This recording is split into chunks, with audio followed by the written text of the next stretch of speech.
नमस्कार दोस्तों, कैसे हो आप सब। तो दोस्तों आज हम इस वीडियो में बात करने वाले हैं श्री कृष्ण के अनुसार कैसा होगा कलयुग, जाने इसके लक्षण।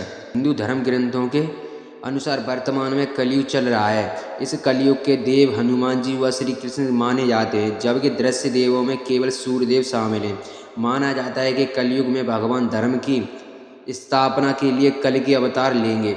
ऐसे में कलयुग के लक्षण के संबंधित में एक कथा प्रचलित है, जिसके अनुसार द्रौपद युग में जब पांडवों को जुए में छल से हराया जा चुका था और शर्त के अनुसार उन्हें वन में जाना था, तो उनके वन में जाने से पहले श्री कृष्ण उनसे मिलने आए। तब सहदेव ने उनसे पूछा, हे कृष्ण, हमने तो कुछ आज तक पाप ही नहीं किया, फिर हमें ये कष्ट क्यों उठाने पड़ रहे हैं। तब कृष्ण ने कहा, प्रिय सहदेव, द्रौपद युग अपने अंतिम चरण पर है। ये सब जो हो रहा है वो आने वाले कलयुग का प्रभाव है।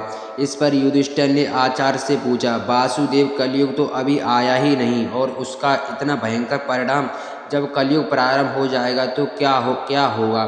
कृपया हमें कलयुग में काल की गति कैसी रहेगी ये बताने की कृपा करें।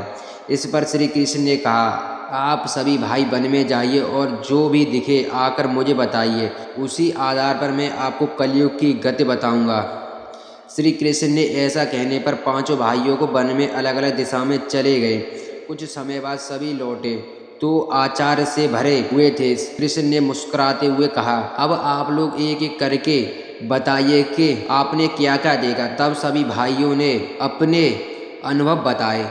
नंबर 1, युधिष्ठिर ने कहा, हे माधव, मैंने एक दो सूंड वाले गज को देखा, इसका क्या अर्थ है। तब श्री कृष्ण ने कहा, बड़े भैया, इसका अर्थ है कि कलयुग में ऐसे लोगों का राज्य होगा जो दोनों ओर से शोषण करेंगे, बोलेंगे कुछ और, मन में कुछ और होगा, कर्म में कुछ और। ऐसे ही लोग का राज्य होगा। इसलिए इस तरह की स्थिति आने से पहले आप राज्य कर लीजिए। नंबर 2, भीम ने कहा, श्री कृष्ण, मैंने जो देखा वो अत्यंत आश्चर्यजनक था। मैंने देखा कि गाय के बछड़े को जन्म दिया है। जन्म के बाद वह बछड़े को इतना चाट रही है कि बछड़ा लहूलुहान हो गया।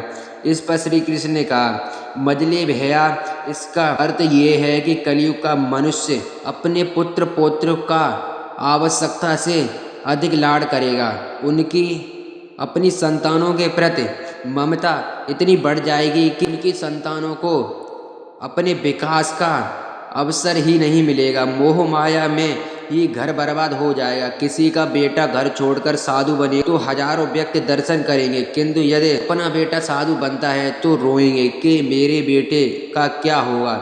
इतनी सारी ममता होगी कि उसे मोह माया और परिवार में ही बांध कर रखेंगे और उसका जीवन वहीं खत्म हो जाएगा। अंत में बेचारा अनाथ होकर मरेगा।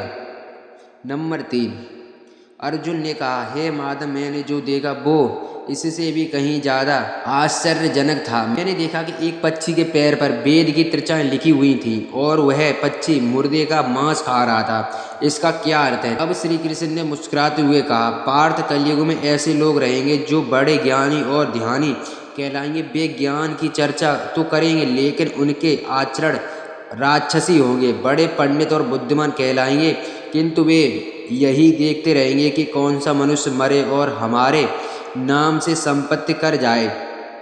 अगर दोस्तों आपको हमारी वीडियो पसंद आई तो दोस्तों वीडियो को लाइक कीजिए, दोस्तों हमारे चैनल को सब्सक्राइब कीजिए। दोस्तों अब हम बात करने वाले हैं कि कलयुग में हम ऐसा कौन सा काम करें जिससे दोस्तों हम कलयुग से बच सकें। तो दोस्तों मिलते हैं अगली वीडियो में, तब तक के लिए जय हिंद, जय भारत। दोस्तों मेरा नाम मनीष कुमार। दोस्तों आप दे रहे हो सफलता का त्याग। दोस्तों अगर आप भी कलयुग में फंस चुके हो, दोस्तों आप भी कलयुग बन चुके हो, तो दोस्तों आपका अंत होना आवश्यक है।